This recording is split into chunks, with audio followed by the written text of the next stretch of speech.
Pour la mythe qu'on a vu sur la minene. Spécial garage auto.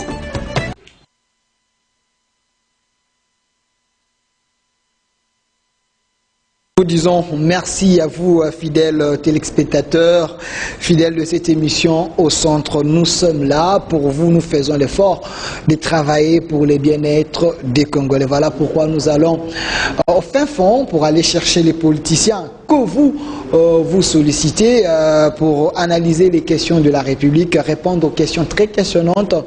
Aujourd'hui, il est là, comme toujours, annoncé dans les réseaux sociaux. Vous étiez très nombreux à demander sa présence sur ces plateaux. Il est là avec nous. Lui, c'est Monsieur Norbert Yamba, il est cadre de l'UDPS, il est également panafricaniste. Il est là avec nous, il a plusieurs étiquettes. Monsieur Norbert Yamba, soyez le bienvenu. Merci, merci pour l'invitation. Et j'ai oublié de vous présenter autrement. Bon, je suis dans les réseaux des technocrates de la République, voilà. Dans les réseaux des technocrates de la République. Voilà, sur la même liste avec le Matata Ponyo et les autres. Bon, chacun a son profil, mais chacun est capable d'apporter quelque chose. Il faut saluer naturellement que c'est un peu ça, parce qu'on a pratiquement presque le même profil, ça c'est évident. Voilà, Monsieur Norbert Yamba, avec vous, nous allons essayer un peu de décrypter les grandes lignes d'actualité. Nous allons parler de l'Union africaine. Vous êtes sans ignorer que c'est notre président de la République démocratique du Congo qui dirige maintenant le destin de l'Afrique. Et Félix Antoine Tshisekedi, vous êtes panafricaniste. Voilà pourquoi nous allons aborder avec vous cette question. Également, nous allons parler de ces gouvernements, tant entendu de l'Union sacrée, dirigée par l'actuel Premier ministre Sama Lukonde. Nous allons en parler, la gestion des ambitions, les profils des ministres, et nous allons en parler sur ces plateaux également, les axes prioritaires. Nous allons également en parler, les budgets qui vont accompagner ces gouvernements pour élever les grands défis qu'attendent les Congolais et la République démocratique du Congo. Mais commençons par l'Union africaine. Monsieur Yamba, vous avez fait un long moment avec ces discours de panafricanistes. Aujourd'hui, le chef de l'État est au sommet de l'Union africaine. Vous avez suivi quand même son discours. Pensez-vous c'était la personne idéale pour diriger cette institution à ce moment ? Merci, merci Delphin pour m'avoir invité. Je voudrais dans un premier temps présenter mes voteurs que jamais, même si j'ai eu à le faire dans une autre occasion, présenter donc mes très sincères félicitations au président de la République qui a monté l'escalier le plus rapidement possible aux Zambienés, la Valais, Natampo et les noms d'année. Hier c'était vice-président, aujourd'hui c'est le président de l'Union africaine. Nous avons des choses pour expliquer naturellement cette ascension. La première chose qui est, ça se fait par rotation, ça c'est évident, d'un pays à l'autre, mais ça fait longtemps, on est 54 États, c'était avec le maréchal Mobutu, depuis lors, le Congo n'a jamais fait l'objet naturellement d'accession comme président de l'Union africaine. Et donc c'était entendu, c'était entendu. Et il n'y a pas de hasard. Il n'y a pas de hasard dans ce genre de choses. Ça arrive avec le président Félix Tshisekedi, qui est aussi panafricaniste. Le président Félix croit, n'est-ce pas, à l'unité africaine, il croit aux solutions africaines, il croit à un autre destin de l'Afrique. Et donc, au-delà de la formalité de devenir président de l'Union africaine, mais la personne, parce que vous avez parlé de profil, croit. Et il est engagé, il a la vocation. Et il connaît la pertinence de l'exercice. Donc, le président Tshisekedi arrive comme président de l'Union africaine. Nous, les panafricanistes de la RD Congo, parce que je suis président de la nouvelle vision panafricaine, nous avons déjà fait la déclaration depuis le 6 février comme pour démontrer que nous étions très prêts à pouvoir accompagner le président dans cette lourde charge, parce que l'Afrique est un chantier, quoi. L'Afrique aujourd'hui paraît le continent problématique par excellence. Donc, diriger l'Afrique, c'est avoir un chantier en situation de détresse. Il faut plus de tact, il faut plus d'intelligence politique, plus d'intelligence émotionnelle, plus d'intelligence économique. Et nous disons qu'avec le président Félix Tshisekedi, on aura marqué. Certainement que, bon, ça ne prend pas beaucoup de temps. Une année par rapport à un grand chantier, ça ne suffit pas. Est-ce que ce n'est pas, marquer. Ce n'est pas une bombe entre ses mains parce qu'il n'a pas assez d'expérience comme président de la République et puis gérer l'Afrique, conduire ses trains, ce n'est pas une responsabilité un peu lourde? Non, écoutez, ça m'étonne. Vous dites qu'il n'a pas assez d'expérience. C'est ce que l'opposition pense. Et vous savez que tous ceux qui avaient l'expérience, qui ont eu à diriger l'Union africaine, il n'y a pas longtemps, Cyril Ramaphosa du Sud-Afrique. Il était président de l'Union africaine. C'est un pays quand même assis, contrairement à la République démocratique du Congo. Pouvez-vous analyser les résultats? Pouvez-vous me dire que par rapport à tel ou tel secteur, il y a eu avancé? C'est ça en fait aussi, l'intellectuel congolais doit pouvoir se poser des questions, vous l'avez dit, questionnantes, des questions qui appellent d'autres questions. Okay. Vous ne pouvez pas parler de l'expérience de quelqu'un et vous jugez cette expérience insuffisante sans avoir évalué les résultats. Non, c'est pas correct. Là, on tire des conclusions non concluantes. Être président de la République, être président de l'Union africaine, certainement qu'on est président, mais il y a des choses différentes, il y a une nuance au niveau de l'approche. Au niveau de l'Union africaine, il y a ce qu'on appelle le président de la commission de l'Union africaine, qui s'occupe véritablement de la gestion quotidienne. Et être président de l'Union africaine, qui se donne par rotation, etc., il faut avoir la vocation, il faut avoir la vision, il faut savoir ce qu'on voudrait que l'Afrique soit. Les gens pensent que c'est un poste protocolaire, alors... c'est l'administration qui fait tout. L'administration fait ce qu'on lui a demandé de faire. C'est très important. Et c'est la vision qui précède l'exécution.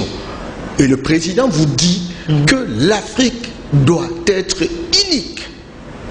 Vous avez vu comment le président se bâtit avec le président Youssouf du Niger, etc., dans le cadre de la mise en place de la zone de libre-échange. Ça veut dire quoi? Ça veut dire qu'en fait, l'Afrique a 1,3 milliard de consommateurs. Et puis bon voilà, des gens qui ne sont pas en contact sur le plan commercial. 15 ou 16% d'échanges entre les pays africains. Ce qui ne correspond pas à la réalité. Mais alors, c'est ce commentaire-là, ces consommateurs-là, ils vont aller où? Ils vont aller ailleurs. Et donc, il faut construire une dynamique qui permette le désenclavement de l'Afrique. L'Afrique aujourd'hui a 5 régions. Il y a le nord, il y a le sud, il y a l'ouest, l'est et le centre. Mais écoutez, quelles sont les interactions entre ces différentes régions? Quel est le niveau d'organisation pour booster le développement de l'Afrique? C'est encore maigrichant. Et nous avons intérêt d'avoir un homme qui croit naturellement qu'on construise les échanges, pas véritablement, pas des barrières douanières, etc. Beaucoup disent que c'est trop tôt parce que nous ne faisons rien, ça etc. risque d'affaiblir certains pays et donner à d'autres l'avantage. Vous savez, Delphin, même dans la Bible, on dit que le manque de connaissances, comme on dit, l'homme périt par manque de connaissances. La connaissance est très importante. Cheikh Anta Diop disait, chers Africains, Erika, j'ai découvert. Maintenant, armez-vous des sciences. Ayez la connaissance. Et la connaissance va libérer l'Afrique.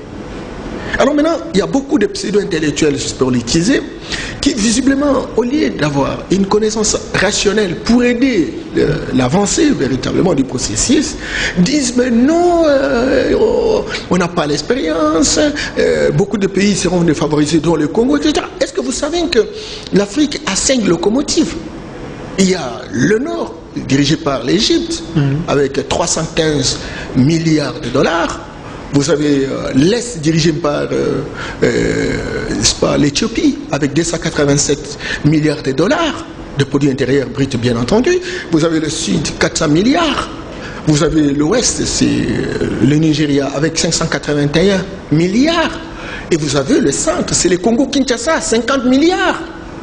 Le pays, par exemple, comme le Rwanda dont on parle, il a combien?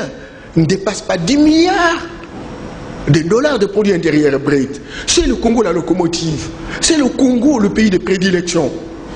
Toutes les ressources naturelles. Mais le Congo, c'est un géant affaibli, un géant agenoué. Mais si on ne commence pas, on ne commencera jamais.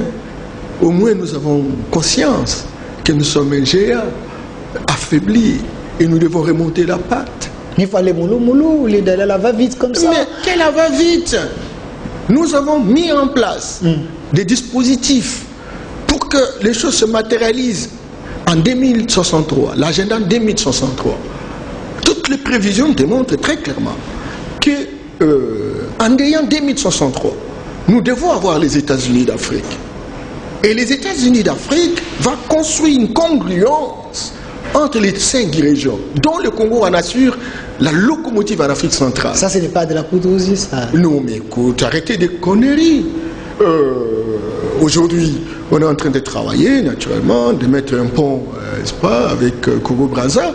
Et lorsque vous prenez l'axe Brazzaville jusqu'à Guinée équatoriale, vous arrivez, n'est-ce pas, au Cameroun. Lorsque vous voyez les consommateurs, on est à 300 millions de consommateurs.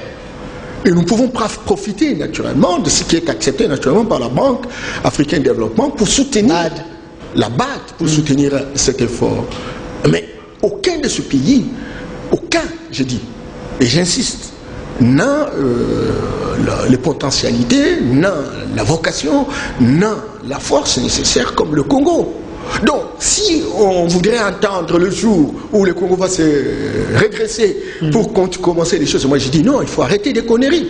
Parce que si on ne travaille pas aujourd'hui, et que si on ne fait pas ce qu'on est en train de vouloir faire, à ce moment-là, on ne saura pas si effectivement nous avons la possibilité de rebondir. Vous voyez, donc, c'est aujourd'hui plus que jamais que nous puissions être rassurés de nos faiblesses, de nos forces, mettre nos forces au frigo, prendre nos faiblesses, les retravailler et les améliorer pour que nous puissions véritablement compétir dans la bataille internationale qui s'avère très ardente. Chaque politicien vient avec son discours, ce qui laisse certains Congolais en désespoir, parce que je vous rappelle, à l'époque de Mukoko Samba, il avait dit le Congo sera émergent en 2030, vous dites en 2060, alors toujours des promesses, sur quelle base vous pensez qu'en 2060... Non, vous allez faire un panafricaniste, je ne suis pas dans les discours politiques. L'émergence, c'est un gros mensonge. C'est un discours qui a été taillé sur mesure dans une banque à Washington pour faire plaisir aux pays qui voulaient en entendre parler. Vous avez entendu les pays émergents. Le Congo, on entendait 2030. D'ailleurs, on n'en parle même plus. Beaucoup de pays africains se sont alignés. Donc c'est un mensonge, selon vous 2025, 2030, 2035. Où est-ce qu'on en est? C'est un professeur, hein, Mukoko Samba, il ne faut pas oublier. Arrêtez ces choses-là. Arrêtez. Je ne suis pas dans la récitation. Je ne suis pas dans la répétition. Il s'est basé sur les éléments. Je suis dans les questionnements. Je suis dans la nouvelle vision panafricaine. Un modèle d'intellectuel qui pose des questions. Pas quelqu'un qui récite ce qui est dit. C'est très important. Il y a une nuance au niveau de l'approche. Okay. Et donc, les professeurs ne disent pas qu'on a les monopoles de la science. On est professeur d'histoire, on n'est pas professeur de géographie. On est professeur de géographie, on n'est pas professeur de médecine. Si on est professeur de médecine, on n'est pas professeur de droit. Si on est professeur de droit, on n'est pas professeur d'économie. Arrêtez ces choses-là. C'est comme ça que ça nous a retardés. Les chercheurs africains ont beaucoup de défis. Encore que nous n'avons plus besoin des chercheurs, nous avons besoin des trouveurs. Il faut qu'on nous trouve des voies de sortie. Alors maintenant, quand on répète l'émergence, on est en train véritablement de réciter ce qui a été pensé dans les laboratoires américains, qui visiblement s'observe aujourd'hui comme étant une réalité qui visiblement n'a pas apporté aucune plus-value. Aujourd'hui, nous avons intérêt de nous poser des questions questionnantes pour dire qu'est-ce que nous devons faire pour sortir nos pays. Et c'est très clair, le président est à la tête de l'Union africaine et qu'il est prouvé qu'il n'y a que 2 pays continents qui ont pris le dessus sur le monde aujourd'hui. Les États-Unis, c'est un pays continent. 9,8 millions de kilomètres carrés. La Chine, c'est un pays continent. 9,6 millions de kilomètres carrés. L'Inde, c'est un pays continent avec 8,5 millions. La Russie, 17 millions. Et l'Afrique, qui était unique, l'Afrique qui n'était pas divisée, c'est la conférence de Berlin qui a divisé l'Afrique sur base d'une carte mal dessinée par des personnes qui n'ont jamais été en Afrique. On nous a saucissonnés pour nous affaiblir, de manière qu'ils se partagent nos richesses. Et nous voulons, naturellement, que l'Union africaine cesse d'être le club de chefs d'État, devienne véritablement la source, les socles qui permettent aux Africains de prendre conscience de leurs responsabilités et de rebondir pour assumer le leadership qu'ils ont eu à assumer 35 siècles avant l'ère chrétienne. Donc, on est sur cette lancée-là. Et là, il faut des innovations, on n'est pas dans la récitation. Voilà, on n'est pas dans la récitation, espérant que les chefs de l'État vont montrer la différence. Hein. Vous avez suivi quand même son discours, il a parlé de la culture, il a aussi parlé de l'homme au centre de l'intérêt, c'est parmi ces grands défis. Mais il y a une inquiétude, hein. Les gens pensent que même les bâtiments de l'Union africaine, c'est un don de la Chine, donc il y a toujours l'ingérence de l'extérieur hein, par rapport à la gestion de l'Afrique. Est-ce que le chef de l'État, Félix-Antoine Tshombo Tshisekedi, en étant patron de l'Union africaine, il sera indépendant d'agir librement ou il y aura de mains noires derrière lui? Delphin, il faut toujours organiser vos questions parce que les Congolais tirent parfois des conclusions à la hâte. Le président de la République, président de l'Union africaine, il vient pour une année. Après une année, il s'en va. Mais il a un programme, il a parlé de l'homme, il a parlé de la culture. J'ai dit que le programme... Ce n'est pas du vent. Le programme s'articule sur un mandat. Okay. Certainement qu'on peut avoir une vision en court, moyen et long terme. Alors, il va falloir peut-être celui qui arrivera après lui, ait la même vocation et la même vision. Mais néanmoins, le président pose un problème de fond, la culture. Okay. Vous savez que même un arbre, fut-il un baobab, s'il n'a pas de racines, il tombe. Les Bambara disent qu'on ne rase pas la tête d'une personne à son absence. Joseph Kizerbo, l'un de nos patriarches, disait « Celui qui dort sur une natte d'autrui dort par terre ». Le professeur Defour nous enseignait en disant on ne coupe pas un pantalon pour un lézard sans tenir compte de saké. Qui veut griller le maïs s'approche du feu. On a fonctionné dans une approche de rentabilité externe, une approche fondamentalement hérocentrique. Le président dit il faut restaurer notre spiritualité authentique. Il faut rétablir notre identité culturelle. Il faut avoir notre propre natte pour que nous ayons des pieds sur terre de manière à pouvoir rebondir. Ça veut dire quoi? Ça veut dire que le président pense que la culture, elle est à la base. Quand est-ce qu'on va s'inspirer véritablement de l'organisation politique de nos ancêtres? Comment ils ont survécu de millénaires et il n'y a pas eu de disparition. L'Europe dont on parle, je prends l'Europe occidentale, je prends l'Océanie, l'Australie comme la Nouvelle-Zélande, je prends l'Amérique du Nord, etc. Ça fait partie de l'Europe dans cette géopolitique. Mais ils existent depuis quand? Il y a 28 000 ans. Mais nous avons vécu 200 000 ans sans qu'aucune autre race, aucune autre culture ne puisse exister dans le monde. Comment nous avons survécu si nous n'avons pas véritablement de capacités? L'homme est à l'image de Dieu. L'homme est le dépositaire de l'Esprit de Dieu. L'homme, c'est l'Esprit de Dieu qui est incarné dans le corps humain.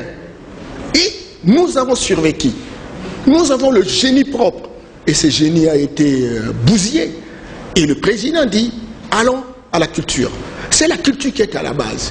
Tant qu'on aura haï notre culture, à ce moment-là, que ce soit nos religions, que ce soit, n'est-ce pas, notre système éducatif qui fabrique des chômeurs de luxe, avec des récitateurs, des répétiteurs, des perroquets, etc. Il n'y a pas de plus-value, il n'y a pas de valeur ajoutée. Que ce soit notre système politique. la démocratie occidentale qui véritablement nous pousse à des guerres récurrentes, etc. Il faut reposer la question. Il faut construire un nouveau paradigme. Et quand vous suivez même le discours du président, il dit, changeons le paradigme. Vous savez, mon cher ami, les Occidentaux ont exécuté un paradigme. Lequel paradigme? C'est-à-dire le modèle à rentabilité externe. Ce modèle a permis que les Occidentaux viennent, ils prennent nos ressources. Au lieu de pouvoir les transformer ici, ils rentrent chez eux et ils essayent de transformer avec leurs industries. Ils créent de l'emploi, ils créent des richesses et ces richesses sont reparties à leurs concitoyens. Nous qui avons, n'est-ce pas, ces ressources, nous restons dans la misère la plus intolérable.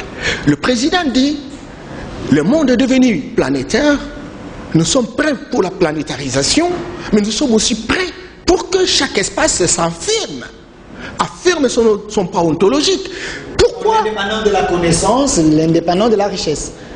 Ben, écoutez, les deux faisant commune, parce que l'indépendant de la connaissance, aujourd'hui les Occidentaux qui ont fait des prouesses sont en train de changer le paradigme. Ils sont en train d'aller dans la digitalisation, dans la numérisation, etc.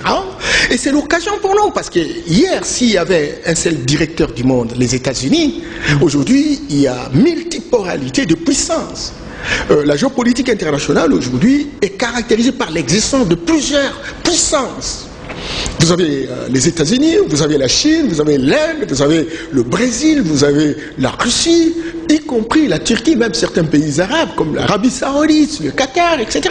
Des pays comme Singapour. Vous voyez. Et donc, aujourd'hui, plus que jamais, étant donné qu'il y a tellement de puissance sur le terrain de bataille, dans la bataille internationale, si nous avons des hommes et des femmes qui sont nos dirigeants, qui voyagent 50 ans, qui voyagent 100 ans, 200 ans, qui reviennent et qui savent, eh bien les visionnaires, nous pouvons nous organiser aujourd'hui. Parce qu'on est dans la guerre. Il y a une sorte de la restauration de la guerre froide. Et le président voit déjà cela, il dit, chers Africains, changeons le paradigme. Le paradigme, c'est la renaissance africaine. Le paradigme, c'est justement construire un modèle qui est le nôtre. Et ce modèle va porter sur la rentabilité interne. Comment faire en sorte que les ressources naturelles qui sont les nôtres, potentielles bien entendu, que ces ressources soient véritablement transformées ici, commercialisées ici, ça nous crée une valeur, une chaîne de valeur ajoutée.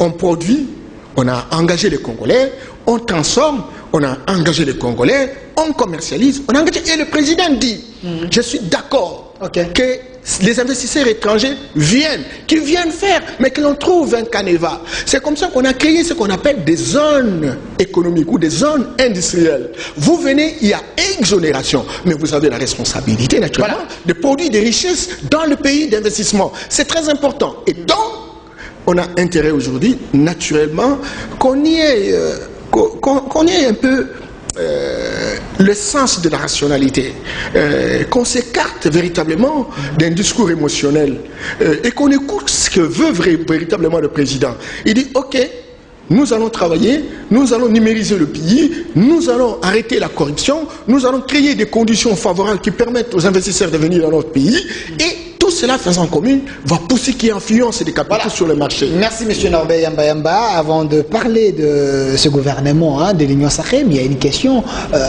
très importante. Le chef de l'État aussi parlait de l'homme. Et il y a l'inquiétude parce que quand il dit on va mettre l'homme africain au centre de l'intérêt, il faut travailler sur cet homme-là. Alors du moment qu'ici en Afrique, dans son pays, il y a les habitudes qui n'honorent pas la valeur humaine, les détournements, la corruption, est-ce que le chef de l'État il sera en mesure de changer l'homme africain? Parce que Kabila à son époque, il avait dit ici, il n'a pas pu même transformer l'homme congolais. Il a échoué, c'est vrai. Et le chef de l'État, il a hérité le même problème. Alors, la différence qui a nuance au niveau de l'approche, Kabila le regrette de n'avoir pas transformé l'homme congolais, mais il n'a pas donné les stratégies pour transformer l'homme congolais. Et c'est qu'il a fait.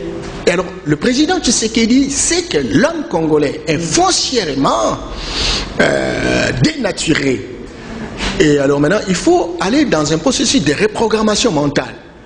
Un processus aussi de déprogrammation mentale pour reprogrammer, mettre un nouveau logiciel. Et comment il le fait? Il dit il faut requêter tous les services de dissuasion.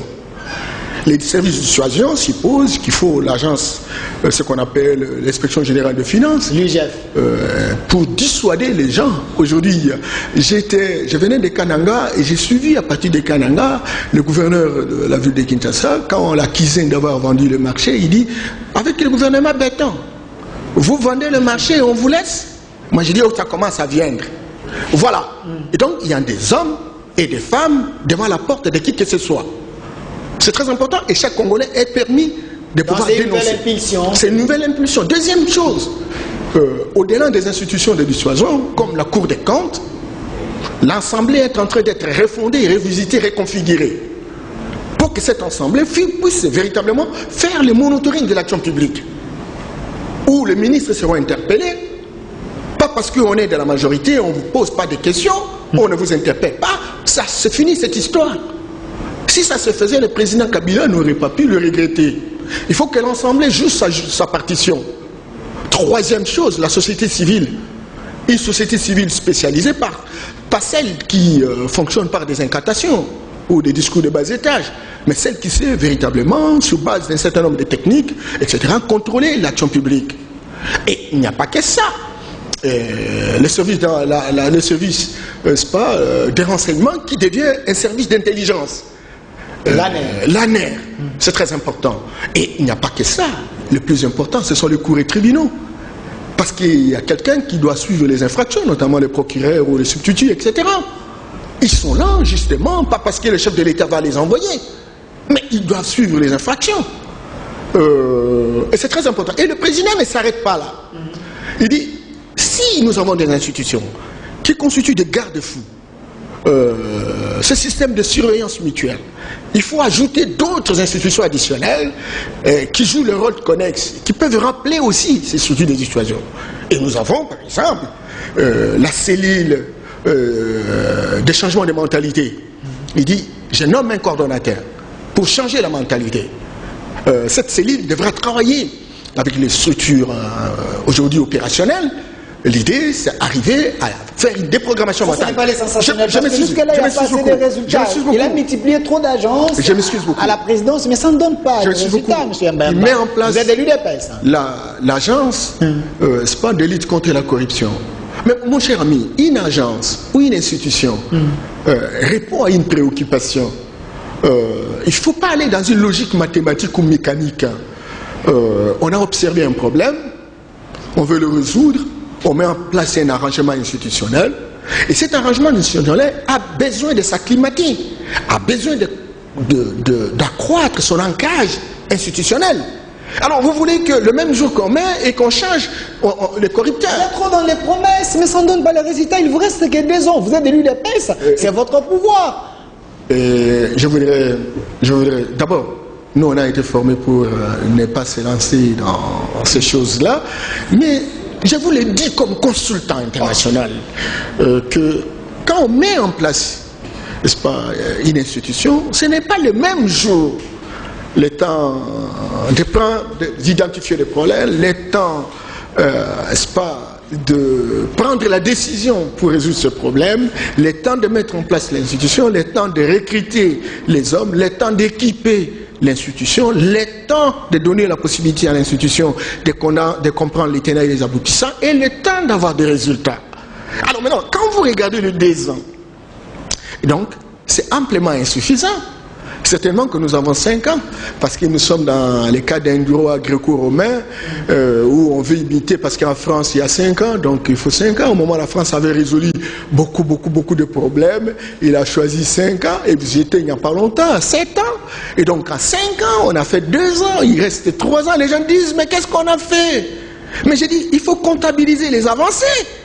Quel est l'état mental aujourd'hui du Congolais? Il y a une prise de décision généralisée pour dire plus rien ne sera comme avant. C'est une comptabilité, cher ami.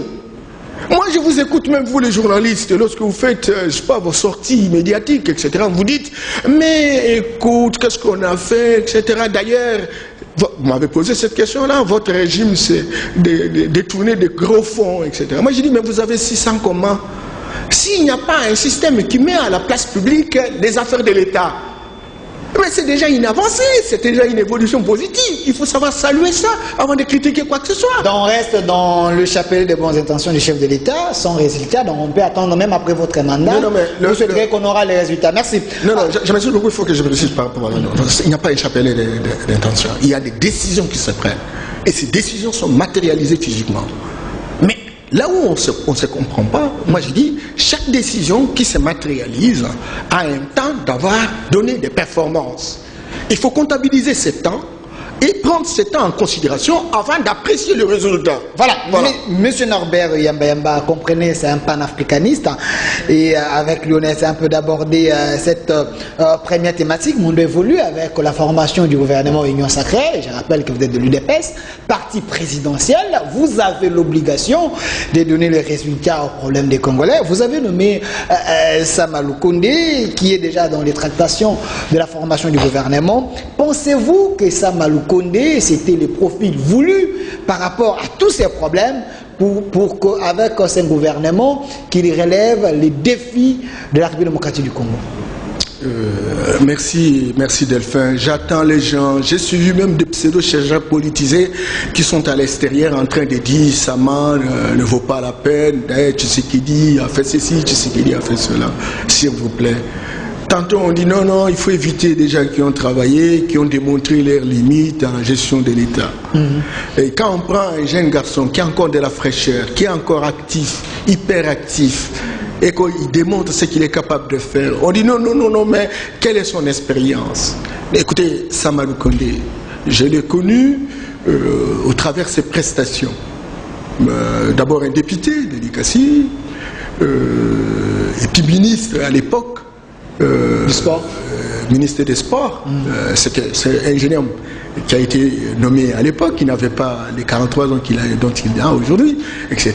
Et puis finalement, député à 37 ans. Oui, voilà. Et puis finalement, qui a démissionné aussi. Il faut comptabiliser cet état d'esprit, parce qu'on a besoin non pas seulement des gens qui ont l'expérience, mais une expérience malheureuse, mais des gens qui sont intègres. Des gens qui, visiblement, au vu des avantages présents, résiste devant ces avantages et parfois abdique ces avantages. Et Sama fait partie de ces gens-là.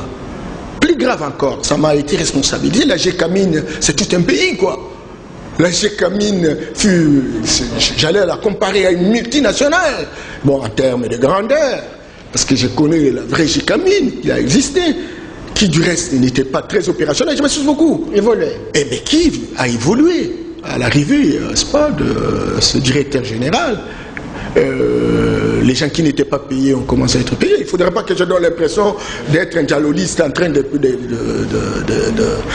clamer les performances des salariés. Donc il a les profils pour élever les défis, si je vous comprends bien. Mais il a les bases, il a les prérequis, il a les préacquis. L'école apprend quelqu'un à apprendre. L'école, c'est la capacité d'apprendre, de désapprendre et de réapprendre. Et le fait qu'il a une expérience cumulée, écoute, il est capable de relever le défi parce qu'il a géré ce qu'on appelle un canard boité, la GECAMINE, dont on ne parle plus. Jusqu'aujourd'hui, la GECAMINE marche avec des béquilles, hein, parce que j'ai suivi les syndicalistes là-bas. Que Sama était en train de récoller les choses, mais il n'y a pas encore de résultats. Il n'y avait pas de béquilles, il y en a de béquilles. Il faut commencer déjà par avoir des béquilles que de laisser quelqu'un rouler sur terre. Et voilà, le fait d'avoir recherché des béquilles dans une situation qui n'est pas favorable. Et vous savez, après combien de temps, n'est-ce pas, la décision a été prise depuis très longtemps pour qu'il puisse assumer des responsabilités. Et n'est-ce pas, à l'époque, l'UFCC ne voulait pas qu'il soit rendu opérationnel. Et voilà, après combien de temps il a été directeur général. Vous voyez, donc il a la situation. J'ai suivi Sama Lukonde avec, comme PDG de la GECAMINE, lors de la tribune qui a été organisée par Macky Tano. J'ai suivi la qualité de ses réponses en face, n'est-ce pas, d'Alain Foucault, qui intimide. Mais les gars étaient très méticuleux, très vertébrés, avec des réponses correspondantes. J'ai dit, waouh, voilà la génération qui doit prendre la responsabilité. Et le président, avec son feeling politique, son intelligence politique, il a identifié des qualités dans cet homme. Le président Tshisekedi, visiblement vous le prenez pour quelqu'un comme ça, mais faites attention, il connaît individuellement chacun de nous. Mais c'est un fruit de consensus selon l'honorable Moïndo Nzangi. Mais un fruit de consensus. Voilà, l'ensemble de la République. Je m'excuse beaucoup. Un fruit de consensus qui est défini autour d'un profil. C'est très important. Le consensus ne se fait pas sur base complaisante. On voit la personne, on voit son profil, on voit son background et on voit son expérience cumulée et on se dit il est capable de relever le défi. Et le président adhère à ça parce que, vous savez, il a identifié quand même un certain nombre de qualités. Voilà, merci monsieur Norbert Yamba. Parlons des axes prioritaires. J'ai suivi Samuel Condé. Il a parlé d'un gouvernement qui ne sera pas un gouvernement à long métrage, un gouvernement réduit. Comment vous allez y arriver? Parce que vous avez tellement de gens autour de l'Union sacrée, les autorités morales, avec leurs députés, leurs quotas. Sous Kabila, c'était 60 quelques ministères, mais sous Sama, selon Batu Lukwebo, c'est 47, 45, et les autres pensent que c'est trop peu. Comment vous allez gérer la gestion des ambitions des uns et des autres? Je voudrais poser la question de la motivation par rapport à cet arrangement institutionnel d'aujourd'hui. Le président de la République a vu que les clivages politiques, les clivages idéologiques, encore qu'il n'y a pas d'idéologie en fait, surtout politiciens, des clivages politiciens, n'ont pas permis le pays de décoller. Ces clivages ont démontré leurs limites avec l'expérience FCCKH. Il faut faire le rappel des troupes. Il faut une armée autour du combat contre la pauvreté dans notre pays. Et on n'a pas besoin des clivages. On n'a pas besoin des étiquettes. Raison pour laquelle il a fait un discours de 6 minutes. Les gens ont pris conscience. 2 ans durant, on a traîné le pas. On n'a pas voulu véritablement travailler. Parce qu'on voulait noyer quelqu'un qui est président de la République. Les milliers de fonds en commun. Et il dit, Congolais, où se trouverait l'avenir des générations futures? Où se trouverait l'avenir de notre pays? Et l'image du Congo et du Congolais, la gâchette du revolver en Afrique. Venez-en, soyons ensemble, construisons notre pays, relevons le défi, la lutte contre la pauvreté. Ne venez pas avec des agendas, ne venez pas avec, n'est-ce pas, des comportements qui ont caractérisé les différents systèmes qui se sont succédés. Et voilà, les gens sont venus, y compris du FCC. L'idée c'est quoi? Faisons fonctionner le Congo autrement. Raison pour laquelle ils sont là. Alors on s'est dit, voilà, hier, nous avions un entraîneur national qui au lieu, n'est-ce pas, de proposer une équipe suivant les qualités et les prouesses de chaque joueur. Ah non, ce sont les entraîneurs de provenance qui commençaient à désigner qui doit faire partie de l'équipe. Aujourd'hui, avec la reine des clivages politiques, l'arrêt des autorités morales, le président de la République est le seul à avoir le monopole, en collaboration bien entendu avec le Premier ministre, pour désigner les joueurs professionnels. Il sait qu'au 9, c'est Trésor Mputu, je l'aime bien ce garçon. Il sait que gardien Matapi, et il va faire ça.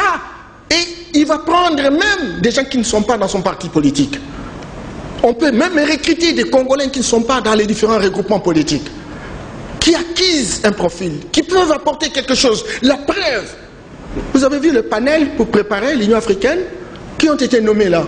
N'est-ce pas les gens qui se sont opposés à lui? Je me suis beaucoup, mais qui ont un profil. Vous croyez qu'à l'IDPS, il n'y a pas des hommes compétents comme ces gens, mais le président... Il y a des technocrates. Non, mais arrêtez. Selon ce que les autres pensent. À l'IDPS, après le vieux Moubaké, ça s'est vidé, hein, apparemment. Non. Je ne peux pas accepter ça. Je m'excuse beaucoup, je ne veux pas parler de moi-même. Aujourd'hui, il n'y a que des gens qui répliquent contre Faïlou, mais les gens qui proposent, les gens qui réfléchissent, les gens qui pensent République, à l'UDPS, apparemment, il y a carence. Lui doit faire un effort pour gérer ses émotions. Il a un problème d'intelligence émotionnelle. Et comme c'est un politique, il doit travailler beaucoup pour retravailler ses émotions, pour que ses émotions soient positives, de manière que ça lui permette de rebondir comme il se doit. À ce moment-là, il serait plus utile parce que c'est un homme qui a du caractère, c'est un homme qui est intelligent, etc. Et qui, à un moment donné, doit avoir du respect et de la considération pour les autres. Certainement qu'il a une expérience, il a travaillé au Conseil de la République. Mais à l'IDPS, tous ces gens que vous voyez là, parce qu'aujourd'hui on oublie que même dans la diaspora, il y a des hommes et des femmes qui ont eu des grandes responsabilités. Et qui ont une expérience. Mais les gens qui ont échoué en masse à la présidence, parce que... Vous dites que les gens ont échoué en masse. C'est ce que l'opposition pense, et puis avec les données actuelles, avec les données de dépassement du budget à la présidence, il n'y a pas assez de résultats. Tout ça, c'est sous votre gestion, c'est l'IDPS. 37 ans à l'opposition, aujourd'hui au pouvoir, mais vous ne donnez pas les résultats, M. Mbayamba. Je suis désolé. Je suis vraiment désolé. Il faudrait faire les choses au sein de l'UDPS. Je te connais très intelligent. Non, je pose des questions des publics. Alors maintenant, si c'est l'opposition qui réfléchit comme ça, moi j'ai horreur. Alors c'est un danger public. Parce que lorsque on oublie qu'il y a un arrangement institutionnel et qu'il y a un président de la République qui est le président du Conseil des ministres et dont la gestion quotidienne relève du Premier ministre, et que c'est le Premier ministre véritablement qui est là pour appliquer les différentes recommandations du Conseil des ministres, et que le président a un droit de regard, et on oublie que le Premier ministre ne sort que dans la majorité. Heureusement, le Premier ministre d'aujourd'hui, c'est la majorité, et cette majorité, c'est l'union sacrée. Alors maintenant, on veut dire que le président n'a pas été performant, ou ses conseillers n'ont pas été performants, pour un gouvernement qui était dirigé par un allié qui n'avait pas le cœur dans l'ouvrage. Et on veut tirer des conclusions non concluantes pour dire, voilà, il n'y a pas eu de prouesses, il n'y a pas ceci et cela. Encore qu'un conseiller, vous n'avez pas des indicateurs. Un ministre, au moins, il a un secteur de la vie nationale, on sait ce qu'il doit faire, il y a des prévisions budgétaires, et on sait évaluer, comparer les réalisations et les prévisions. On sait voir les indicateurs objectivement vérifiables. On voit les différentes hypothèses, on peut en faire une évaluation. Mais celui qui est capable d'apprécier la performance des conseillers, c'est le président lui-même. Parce que ces conseillers ne sont pas censés justement opérer à ciel ouvert. Ils n'ont aucune responsabilité, ils n'ont aucun devoir de révabilité vis-à-vis de notre peuple. Alors maintenant, si l'opposition réfléchit de cette manière-là, moi je dis alors on est foutu à la merde. On est vraiment foutu. Parce que l'opposition aurait pu véritablement jouer le rôle de garde-fou. J'ai entendu quelqu'un dire, mais écoutez, mais ça fait 2 ans. Il n'a rien fait, il n'y a pas de social. Qui devrait faire ça? Mais c'est le gouvernement de la République. Et ce gouvernement a été dirigé par l'UFCC, 65% des ministres. Mais l'argent des 100 jours, c'était pas l'UFCC. L'argent des 100 jours, c'était pas l'UFCC. Et l'argent des 100 jours, vous ne voyez pas? Tu es allé au moins ces derniers temps à l'aéroport? Les gens qui disaient que Tshisekedi nous a embêtés, il nous a foutus à la merde, etc. Allez vers l'aéroport. Les Congo, ce n'est pas seulement Kinshasa. Est-ce que vous avez la cartographie de la RDC? Parce qu'il ne faut pas seulement voir les réalisations d'ici, si réellement il y a ces réalisations, mais il faut regarder l'ensemble de la démocratie du Congo. Je suis un expert, consultant, sur la question de la décentralisation. Il n'y a pas beaucoup dans mon pays. S'il y en a 5, je suis parmi ces gens-là. Je connais mon pays. 25 provinces plus la ville de Kinshasa. Je connais 145 territoires. 1437 entités territoriales décentralisées. Vous avez les villes, vous avez les communes, vous avez les secteurs, vous avez les chefferies. Allons vers les écoles. Parce que le gouvernement de 100 jours, le programme de 100 jours, ça date de mars. Ça s'est arrêté en novembre. C'est combien d'écoles construites? 197 écoles. 197. Avec une répartition géographique respectée. La preuve, il faut aller. Il faut aller à Grand Équateur, je me suis beaucoup. Grand Équateur. Non, mais arrêtez. Je vais vous balancer des vidéos, monsieur Mbayamba. Il faut être sincère avec le public. Hein. Non, alors, je m'excuse beaucoup. Ok. Mokengeli Alemba, c'est pas Kaboya Kamwenga là. Mokengeli Alemba, complexe. Plus de 500 000 dollars investis. Pour réhabiliter, c'est une école déjà. À quelle réhabilitation? Voilà encore la faiblesse de l'esprit. Quel était le niveau de cette école? Une école simple avec 6 classes et compagnie, etc. Aujourd'hui, c'est un complexe. Car, mon cher ami, même non, mais écoute, il faut visiter. Il faut balancer ça. Mamayemou, il y a eu incendie. Hôpital général. Et pour réparer, on a réparé l'incendie. Et on a mis en place... Mais il ne faut pas citer les noms qui font, écoutez, qui font peur. Parce que vous citez Mamayemou, il y a des gens qui nous regardent. Il n'y a pas du courant. Il n'y a pas assez de bonnes conditions. Mais c'est un hôpital de référence. Sous Félix, le peuple d'abord. Il faut aller visiter, je voudrais qu'on soit calme par rapport à ça parce que je suis spécialiste des questions de développement. Okay. Et je vous informe que on a prévu des écoles, on a réalisé 197 écoles, donc en proportion de 92% de prévisions. Les centres de santé, on est à 82% de réalisation. Les sautes-moutons, on est à 78% de réalisation. Il n'y a pas que ça. Les routes, les routes et des desserts agricoles, on est à 37%. Les bacs, on est à 18%. Les ponts, on est à 27%. C'est le pourcentage selon vous ou selon les réalisations? Mais j'ai ça. Moi, je vous parle ça comme consultant. Ok. Donc, il y a des réalisations. Mais considérez la période. C'est de mars à novembre. 8 mois, essentiellement. Vous parlez de maisons préfabriquées. Allez au Kankachi. Il y a 210 maisons. Certainement qu'il y a eu des petites choses, des petits soucis, ça c'est évident. Mais aujourd'hui, on est en train de faire pour récupérer ce qui traîne dans les frontières. Mais il y a déjà quelqu'un, pour la première fois, à penser aux équipements des militaires. Ça, vous ne comptabilisez pas. Et dans une période, je me suis beaucoup, une période de 8 mois.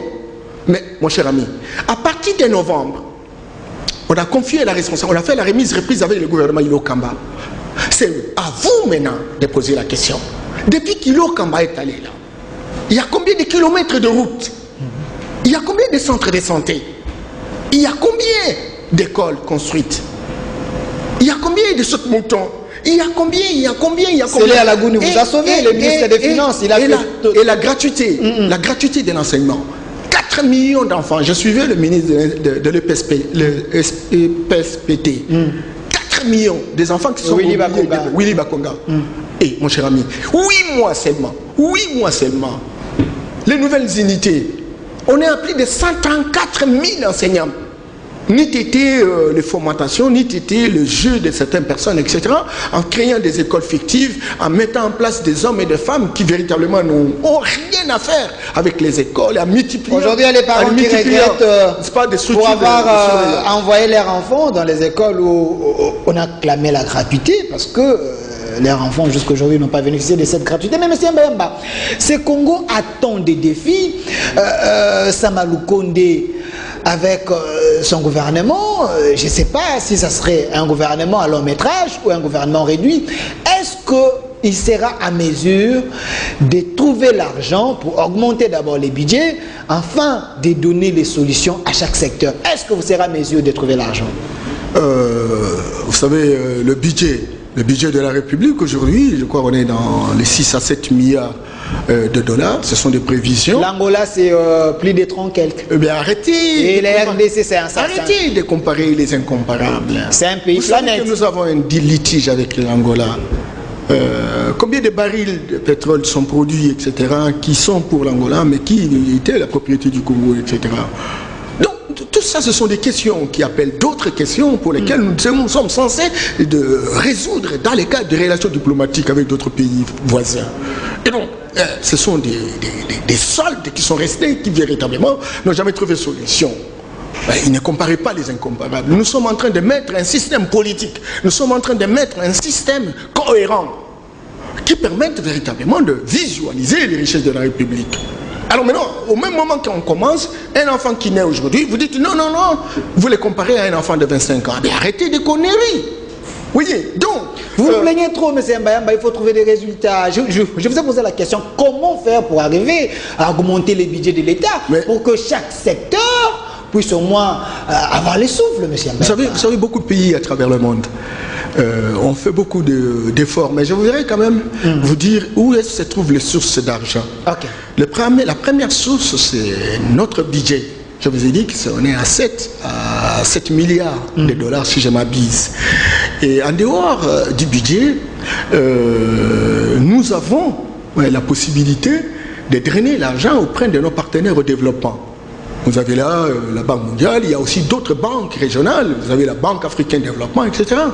Par notre sincérité, par notre gestion managériale, les gens peuvent dire, ben écoutez, si on donne l'argent au Congo, c'est plus comme par le passé, etc., ben les gens vont gérer. Ça va susciter l'intérêt, ça va susciter l'enthousiasme de tous ces partenaires au développement, de pouvoir investir, nous donner des crédits. Il y en a ceux qui donnent des subventions. Ça, c'est la deuxième chose. Troisième compartiment, c'est nous avons la possibilité aujourd'hui, au travers de la coopération décentralisée, on peut faire des jumelages entre les provinces, et les provinces font des jumelages à travers leurs budgets respectifs. Nous pouvons aussi faire des investissements dans les cadres de PPP, partenariat public-privé, où nous avons des ressources naturelles, on veut investir dans le cobalt, on peut visualiser au travers l'internet, on va voir qui sont les investisseurs potentiels aux États-Unis, en Asie, etc. Et on peut mixer, n'est-ce pas, nos efforts, et on travaille ensemble, on investit et on se répartit les dividendes. Et ça, c'est possible, mais il faut qu'il y ait des hommes et des femmes qui travaillent dans cette perspective. Autre chose, et ça c'est le débat intellectuel, fondamentalement intellectuel. Le Congo est organisé dans une sorte de restructuration géographique à 3 niveaux de gouvernance. Il y a le niveau national, il y a le niveau provincial et le niveau local. Le niveau national a son budget, a son programme. Il y a le niveau provincial, nous avons 25 provinces plus la ville de Kinshasa, chaque province a son budget. Et vous avez le niveau local, c'est-à-dire il y a les villes, il y a les communes, il y a les secteurs ou chefferies. Chaque niveau a un programme et a un budget. Et donc, mais chaque niveau, chaque pouvoir a des compétences qui lui sont reconnues. Le niveau central, c'est donc 36 compétences. 36 compétences. Et avec 11 compétences concurrentes, ce qu'on appelle compétences partagées avec les provinces. Le niveau provincial a 29 compétences, avec les 11 partagées. Le budget du gouvernement central, le budget d'Ilunkamba, écoutez, n'est pas essentiellement que les 36 compétences, plus certaines actions qui portent sur les compétences partagées. Et donc, ce budget-là ne prend pas l'ensemble de la République. Ce n'est pas le budget consolidé. Vous allez à Lualaba, on est au-delà de 500 millions de dollars. Les 500 millions de dollars de Lualaba ne concernent pas le budget Ilunkamba. Vous êtes au Katanga, Lubumbashi, plus de 500 millions. Vous êtes Kinshasa, plus de 500 millions. Donc, chaque province, n'est-ce pas, dispose de son budget. Chaque province a la responsabilité de lutter contre la pauvreté de ses concitoyens. Ces budgets pris individuellement ne font pas partie du budget du gouvernement de la République. Et donc, certainement qu'au finish, on a besoin qu'on puisse mettre en place ce qu'on appelle le budget consolidé. Et donc, le combat contre la pauvreté va se réaliser à la fois par le gouvernement central qui opérera à différents niveaux, parce qu'il y a des projets du gouvernement central qui peuvent aller au niveau des provinces, qui peuvent se réaliser au niveau local également. Mais on a 3 acteurs qui se battent pour réduire la pauvreté. Alors maintenant, quand on dit non, mais ce budget-là, il est très réduit, écoute, mais qu'est-ce qu'on va faire? Mais on ne comptabilise pas que tout se fait dans des provinces. Et les provinces ont leur propre budget. Et qu'il y a des compétences qui leur sont dévolues. Et que même la chefferie a aussi une responsabilité. Le grand malheur, c'est que c'est vrai qu'on n'a pas encore organisé les élections locales. Et on retrouve pratiquement de la bouillabaisse, etc. dans ces entités où on a recruté des hommes et des femmes qui ne savent que chanter et danser pour l'honneur des individus. Le moment où on va mettre en place des dispositifs pour élire des hommes et des femmes qui sont capables, des gens par exemple comme François Hollande, il a été maire d'une commune. Les gens comme Ségolène Royal, maire de La Rochelle, 2000 seulement personnes. Certainement quelqu'un me dira qu'il a été aussi président régional de Poitou-Charentes. Mais écoutez, Sarkozy, c'est un maire, tous ces gens-là. Mais il faut avoir des hommes et des femmes qui sont placés au niveau des communes, au niveau des secteurs, mais qui ont des ambitions de relever des défis. Parce qu'un secteur, je prends par exemple le secteur qui se trouve, la chefferie qui se trouve à Kengue, mais c'est plus de 1 million de personnes. Ça nous produit pratiquement 9 députés. Alors maintenant, si vous mettez quelqu'un qui ne sait pas qu'il y a un programme ou un budget, vous faites quoi? Voilà, donc voilà le suicide qui a été mis en place pendant plusieurs années, pendant 60 ans, j'allais dire 58 ans, et pour laquelle le président Félix Tshisekedi est tenu aujourd'hui de remettre en selle en choisissant des hommes et des femmes qui ont un profil, un background, qui sont des guerriers, qui sont capables de relever les défis. Merci M. Yamba, à vous entendre parler. Et pourquoi les chefs de l'État ne vous nomment pas? Parce que ça c'est ma demande à moi.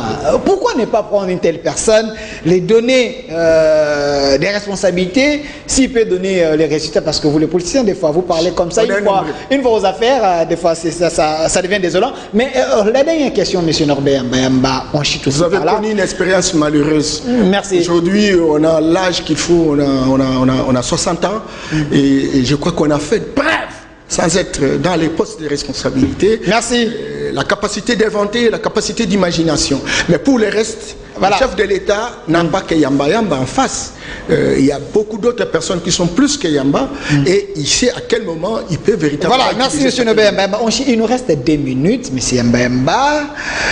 La priorité des priorités aussi selon Samuel Kondé, c'est la sécurité de la République démocratique du Congo. Mais vous êtes sans ignorer, il y a une nouvelle qui vient de tomber. Il y a l'ambassadeur de l'Italie qui vient de tomber à l'est de la République démocratique du Congo. Une expérience très douloureuse. Sous votre gestion, vous aurez du pain sur la planche. Je voudrais profiter de cette opportunité pour présenter mes condoléances les plus sincères, n'est-ce pas, à la République d'Italie, qui vient de perdre tout un ambassadeur, j'allais dire le président de la République d'Italie au Congo. Au Congo. Sous Kabila, ça n'a jamais existé, hein, mais sous votre gestion, arrêtez des conneries. On parle de choses sérieuses. Il faut, et surtout que c'est une chose qui inquiète tout le monde. Il ne faut pas ramener le débat des bas étages. Donc, je voudrais simplement... Kabila, quand même, a géré ces pays. Il y avait les ambassades, il n'y a pas eu de morts. Ça, c'est quand même dans les résultats des Kabila. Vous individualisez le débat. La question de la sécurité, c'est une question qui concerne tout un chacun, y compris les ambassadeurs. Il n'y a pas que les ambassadeurs qui ont la vie. Tous ceux qui meurent à longueur de journée, etc., ont besoin d'une protection, ont besoin d'une sécurité, et c'est cela la responsabilité du gouvernement de la République d'arriver à faire cela. Raison pour laquelle nous nous battons, parce qu'il faut se poser la question sur les motivations de cette guerre de l'Est. Il y a une sorte de convergence d'intérêts. Convergence d'intérêts parce qu'il y a des multinationales qui ont besoin de nos ressources, et qui visiblement sont en train de se comporter comme des vautours, qui sèment la terreur, qui cherchent des amis à l'intérieur de la République. Vous avez les amis aussi de la sous-région qui jouent le rôle de courtiers, j'allais dire des sous-traitants. Et vous avez à l'intérieur des hommes et des femmes qui sont des Congolais essentiellement et qui pactisent avec les autres parce qu'ils ont besoin véritablement d'avoir des intérêts.